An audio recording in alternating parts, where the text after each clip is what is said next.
우리가 보통 예수님의 마지막 기도 그러면 겟세마네 동산의 기도를 떠올리죠. 이 겟세마네 동산의 기도는 누가복음 22장에 39절에서 46절에 아주 구체적으로 나와 있어요. 예수님께서 습관을 따라 기도하러 가셨다. 이제 이렇게 얘기하시죠. 예수님은 기도 자체가 습관이고 삶이셨고요. 그리고 돌 던질 만큼 앞에 가셔서 제자들에게 기도의 본을 보여주셨다. 이렇게 말씀하고 있습니다. 예수님이 드리셨던 기도의 내용은 나의 원이 아니고 아버지의 원대로 하옵소서 하고 이제 기도를 하신 거예요. 근데 어떻게 기도를 하셨냐면 힘쓰고 애써 더욱 간절하게 이제 기도하셨다라고 말씀하세요. 땀방울이 핏방울이 될 정도로 그렇게 기도하셨다고 말씀하시죠. 예수님은 이렇게 제자들을 위해서 또 우리를 위해서 이 땅을 위해서 온 생을 다해서 기도하시는데 기도하고 이렇게 돌아와 보니까 제자들은 자고 있잖아요. 그 예수님이 하셨던 말씀 마태복음에 보니까 1시간도 깨어 있을 수 없더냐 이제 이렇게 말씀하시는 거죠. 마음은 원이로되 육신이 약하다. 근데 그럼에도 불구하고 제자들은 계속 졸았잖아요. 계속 깨어있지를 못했어요. 이제 그럼에도 불구하고 예수님은 실망하지 않으시고 됐다 이제 가자라고 말씀하시잖아요.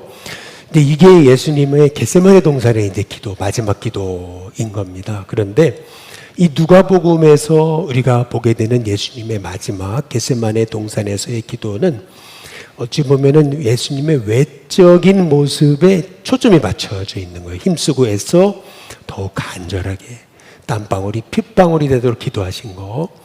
그러니까 예수님이 어떻게 기도하셨는가에 초점이 맞춰져 있다면은 오늘 요한복음 17장의 기도, 예수님의 마지막 기도는 예수님이 무엇을 기도하셨는가에 초점이 맞춰져 있는 거죠. 그러니까 누가복음은 어떻게고 요한복음은 무엇을 기도하셨나? 그 예수님의 기도의 내용이 뭐였나?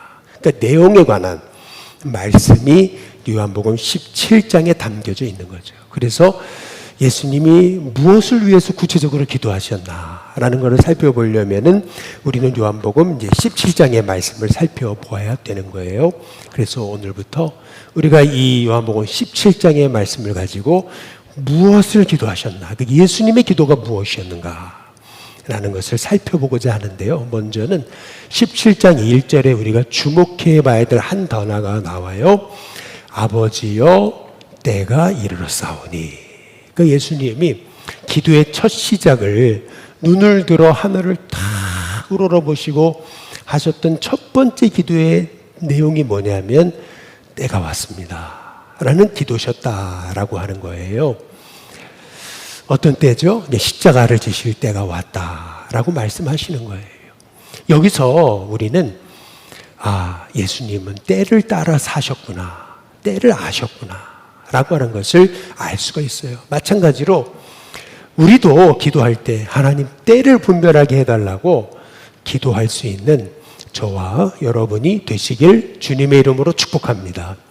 지금까지는 예수님이 사람들에게 이렇게 둘러싸이셔가지고 예수님은 기적도 행하시고 사람들이 감탄도 하고 너무나 많은 사람들이 막 예수님 주변에서 정말 눈붙일 겨를도 없이 예수님은 그렇게 사람들에게 둘러싸이셨잖아요. 그런데 때가 왔어요.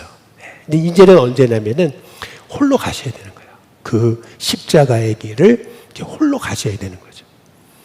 다들 사람들과 함께 아주 그렇게 같이 기도도 같이 하고 사역도 같이 하고 또 고난도 같이 가는 거 다 원하는 거잖아요. 그런데 딱 때가 되니까 예수님은 홀로 십자가를 지겠습니다. 다시 말하면은 하나님의 뜻에 철저히 순종하셨던 것을 볼 수가 있는 거거든요. 하나님의 그 십자가라고 하는 뜻을 수용하시는 거죠. 그때 여기서 우리는 예수님의 이 기도가 하나님의 뜻에 순종하는 기도셨구나라고 하는 것을 이제 우리가 이제 깨닫게 되는 거예요. 그런데 오늘 말씀에서 예수님의 기도의 내용을 이렇게 묵상하면서 굉장히 놀랬던 내용이 있어요. 그게 4절입니다. 4절에 보면은 아버지께서 내게 하라고 주신 일을 내가 이루었습니다. 그래서 아버지를 이 세상에서 영화롭게 했습니다. 예수님이 말씀하고 계시거든요. 아버지께서 하라고 하신 일을 다 이루었습니다. 어디서 많이 들어본 그러한 기도 아니에요. 예수님이 십자가 위에서 다 이루었다 말씀하셨잖아요. 근데 이미 예수님은 기도의 자리에서 다 이루신 거예요. 이미 다 이루었습니다. 저는 이 말씀을 묵상하면서 제가 깨닫게 된 것은 그거예요. 인생이란 거 많은 사람들 그렇게 생각하잖아요. 인생은 후회뿐이라고. 내 평생 살아온 길 뒤를 돌아보니 내 걸어온 자옥마다 후회뿐입니다. 이제 다 사람들의 인생이라는 게 결국 다 후회하잖아요. 그런데 예수님은 아니셨어요. 예수님은 후회가 아니고 오히려 다 이루었습니다. 완성했습니다. 그래서 아버지를 영화롭게 했습니다. 예수님은 후회가 아니라 예수님은 다 이루었습니다. 이제 이렇게 기도하셨던 것을 볼 수가 있는 거거든요. 어디서 많이 들어본 그런 기도 아니겠어요? 사도 바울이 그의 마지막 하나님께 부름받기 전에 디모데후서 4장 7절에서 얘기하잖아요. 내가 선한 싸움을 싸우고 달려갈 길을 마치고 믿음을 지켰습니다. 다 이루었습니다. 라고 사도 바울이 얘기하잖아요. 마찬가지로 우리 예수님의 기도도 다 이루었습니다. 시키신 일 다 했습니다. 어찌 보면은 이렇게 후회 없는 삶을 사는 비결이 어디 있었을까? 비결이 뭘까? 인생은 후회라고 하지만 그러나 우리가 후회하지 않는 인생을 살아가는 비결이 뭘까? 오늘 예수님의 기도를 통해서 우리가 깨닫게 되는 것은 뭐냐면은 사명자로 살 때 우리는 후회하지 않는 삶을 살아가게 되는 줄로 믿습니다. 그러니까 어쩌다가 보니까 여기까지 왔습니다가 아니고 주님의 사명을 쫓아 살았습니다. 시키신 일 다 이루었습니다. 시키신 일 다 감당했습니다. 이런 고백으로 살아가려면은 저와 여러분이 사명자로 살아야 되는 줄로 믿습니다. 우리 옆에 분한테 한번 인사해 보겠습니다. 사명자가 되시기 바랍니다. 한번 인사해 보겠습니다. 여러분, 우리 지금 생명이 붙어 있는 이유가 뭘까? 내가 지금 사는 이유가 뭘까? 가만히 생각해 보면은요, 사명이 있어서 그런 거거든요. 세상 사람들은 왜 사는지 모른다 그러지만 우리는 아니잖아요. 우리는 사명자로 사는 거죠. 그래서 사도 바울이 얘기하잖아요. 사도행전 20장 24절에 나의 달려갈 길과 주 예수께 받은 사명 은혜의 복음을 증언하는 일을 마치려 하면은 나의 생명조차 귀한 것을 여기지 않습니다. 그렇게 얘기하잖아요. 그러니까 바울은 사명을 쫓아 살았어요. 그러다 보니까 바울의 인생은 후회가 없는 삶이었다라고 하는 것을 알 수가 있는 거예요. 그래서 리빙스턴도 그런 얘기를 했어요. 내가 사명자로 사는 한 나는 불멸이다 라고까지 얘기했던 것을 볼 수가 있는 거죠. 사명이 있는 한 하나님께서 나를 불러가지 않으신다. 이제 이러한 믿음의 이제 고백이었던 거죠. 바라기는 저와 여러분 오늘 이렇게 있게 하신 것도 호흡하게 하신 것도 저와 여러분이 할 일이 있어서 사명자이기 때문에 우리에게 맡겨주신 일이 있어서 저와 여러분을 오늘도 이렇게 살게 하심을 기억하면서 사명자로 사시기를 주님의 이름으로 축복합니다. 근데 사명자는 어떻게 사는가? 오늘 예수님의 기도를 통해 이제 세 가지를 살펴볼 수 있거든요. 먼저는 여기 6절에 보면은 이렇게 예수님 기도하세요. 세상 중에서 내게 주신 사람들에게 내가 아버지의 이름을 나타냈습니다. 여기 보면은 사명자란 어떤 사람이냐면은 자신을 나타내는 사람이 아니다. 사명자는 하나님의 이름을 드러내는 사람이다. 라고 하는 것을 우리가 이제 깨닫게 되는 거예요. 이게 사실은 겸손이라고 하는 거죠. 겸손이라는 것은 결국 내가 아니라 예수님을 드러내는 거, 여러분 그게 진짜 겸손이라는 거죠. 그래서 사명자의 이 베이스는 뭐냐 하면 그건 겸손이다. 자기를 드러내지 않습니다. 근데 몹시 예수님을 어떻게 하면 드러내며 살 수 있을까? 사실은요, 사명자가 자기를 드러내려고 하는 순간 거기서부터 함정에 빠지는 거예요. 딱 자기 중심에 빠지는 순간 사명자는 길을 잃게 이제 되는 거죠. 그래서 사명자가 벗어나야 되는 거 자기 욕심이라고 하는 것을 우리가 이제 기억해 볼 필요가 있는 거예요. 반면에 끝까지 부르심 받을 때까지 사명자로 살았던 사람을 뽑으라면 저는 스데반을 뽑지 않을까라는 생각을 해보게 돼요. 마지막 그렇게 돌맞아 죽는 그 고난의 한복판에서도 스데반이 주 예수님을 부르잖아요. 저들을 용서해 달라고. 그러니까 마지막까지 자기 자신이 아니에요. 마지막까지 주 예수님인 거죠. 마지막까지 주님의 뜻을 이루는 것이었던 것을 이제 볼 수가 있는 거죠. 그렇기 때문에 이 스데반의 이 순교 장면을 지켜보았던 사도 바울이 나중에 변해서, 바울도 그러잖아요. 감옥에 갇혀서 언제 죽을지 모르잖아요. 그러나 그럼에도 불구하고 바울은 이렇게 얘기해요. 살든지 죽든지 오직 내 몸에서 예수님만 드러났으면 좋겠습니다. 얻었다함도 아니고 이뤘다함도 아니고 잡힌 바 된 그것을 잡으려고 달려갑니다. 표대를 향해서. 오직 주님의 십자가와 부활을 향해, 그 부활의 복음을 향해 달려갑니다 라고 그렇게 말하고 있잖아요. 마찬가지로 저와 여러분, 우리의 인생 속에서 내가 아니라 나를 통해 주님이 드러나시옵소서, 나는 가려주시옵소서. 여러분, 이것이 저와 여러분의 고백이 되시길 주님의 이름으로 축복합니다. 여러분, 이게 사명자입니다. 그 두 번째, 예수님이 사명자로 사셨는데 시키신 일 다 이루셨대요.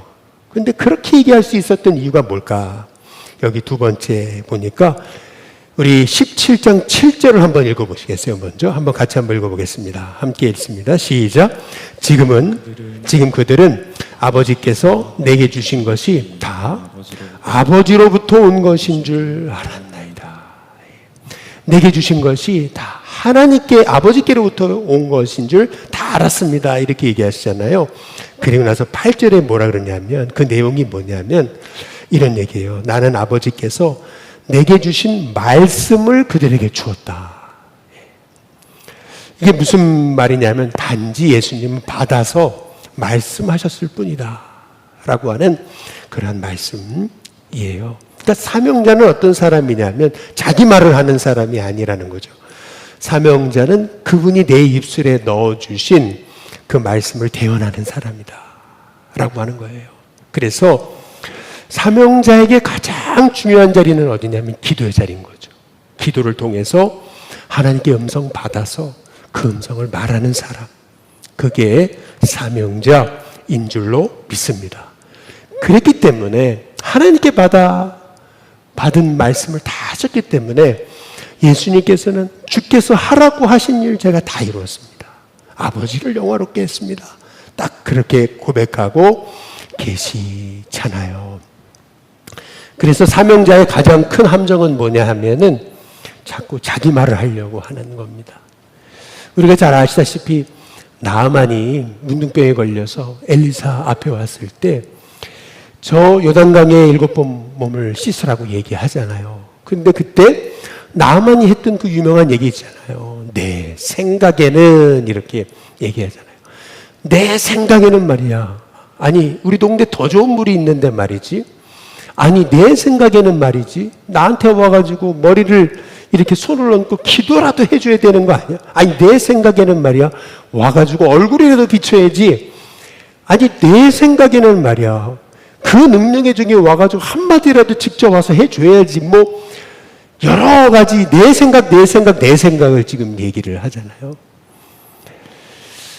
그런데 이 나아만이 고침받았던 그러한 길이 어디 있었어요? 참 그 옆에 있던 종들이 지혜로웠던 거죠. 아니, 더 큰 일을 하라고 그래도 했을 텐데 이까지 물에 7번 들어가는 거 못 하시는 거냐고 그 한마디 있잖아요.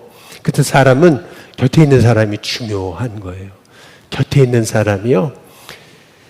아니, 돌아갑시다, 우리. 아니, 저런 사람 돌아갑시다. 이제 이렇게 했더라면 나만이 돌아갔겠죠. 그런데 곁에 있던 사람들이 아니, 그거보다 더 큰 일을 하라 그래도 아니, 하셨지 않겠습니까? 이 작은 일 이거 하나 못 하십니까? 이 말씀 한마디에 여러분, 나아만은 순종하고 이 요단강에 몸을 잠그잖아요.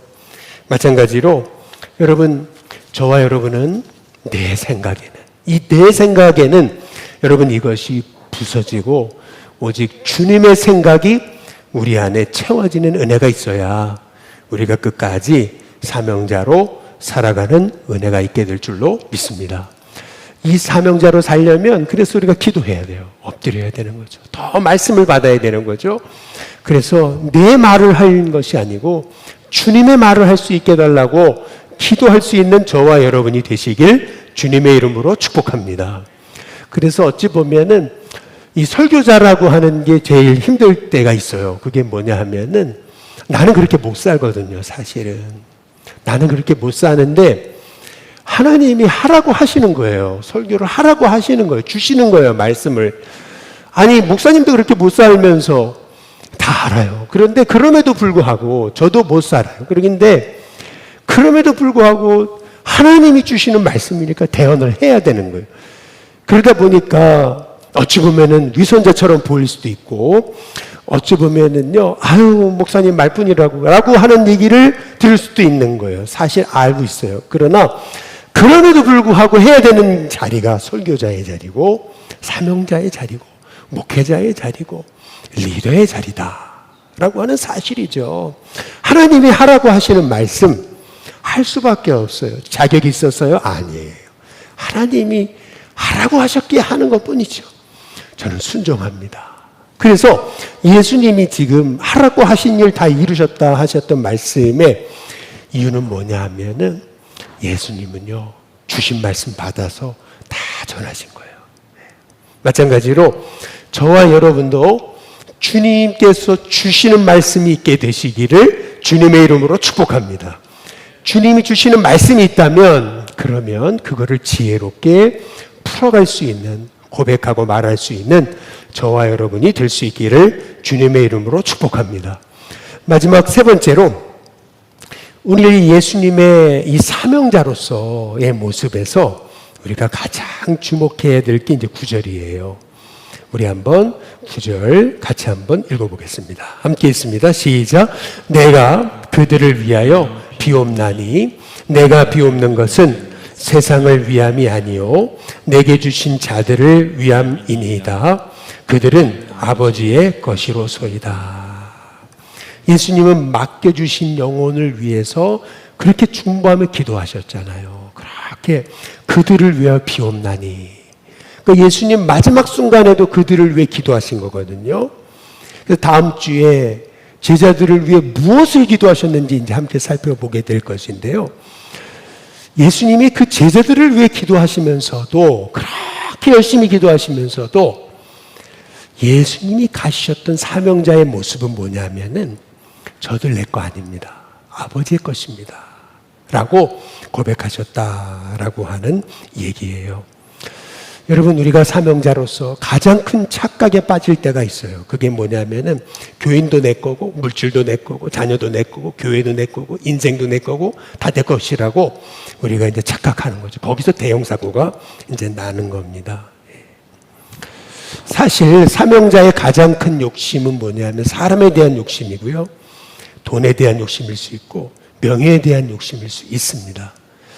그런데 사실은요, 이걸 내려놔야 이제 되는 거죠. 예수님이 처음부터 끝까지 사명자로 승리할 수 있으셨던 거. 제자들 다 흩어지잖아요. 제자들 다 떠나잖아요. 제자들 다 버리잖아요. 예수님. 그런데 예수님 실망하지 않으십니다. 끝까지 놓고 기도하시고 끝까지 포기하지 않으셨던 이유가 뭘까요? 그것은 뭐냐면 저들은 주님의 것입니다. 여러분, 그 고백 때문에 예수님이 끝까지 사명자로 승리하셨던 것을 오늘 말씀을 통해서 우리가 보게 되는 거죠. 왜 모든 게 하나님 거라고 하는 게 중요한 거냐면요, 일단 내 거다라고 생각된다면 그때부터 자기 욕심이 들어가고요, 내 거다라고 하면 자기 집착이 들어가고요, 내 거다 그러면 내 맘대로 하려고 하는 그러한 유혹을 이제 받게 이제 되는 거잖아요. 우리도요, 자식도요, 내 거다, 내가 해야 된다라고 생각할 때는 평안이 없잖아요. 근데 하나님께 맡기고 하나님의 거 아닙니까? 루터가 얘기했듯이 이 교회, 이 나라 주님의 것이잖아요. 주님께 맡깁니다. 저는 잡니다.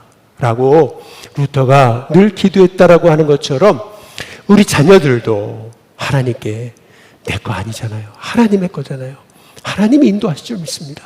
하나님께 맡기고 절대 하나님이 주관해 달라고 기도하기 시작할 때 하나님께서 그 자녀들 맡아 주관하셔서 하나님이 복의 사람들로 세워 주실 줄로 믿습니다.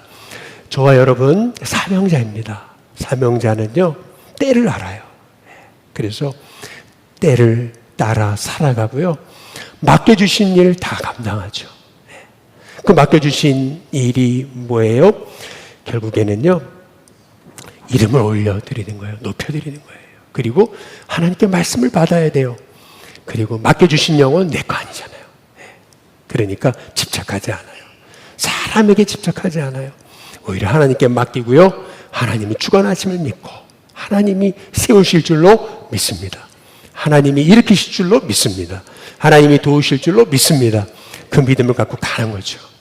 그렇게 될 때 하나님께서 우리 일신교회도 또 여러분의 가정에도 또 이 나라 이 민족에도 하나님의 사람을 세우셔서 하나님이 역사하시는 은혜가 있게 될 줄로 믿습니다.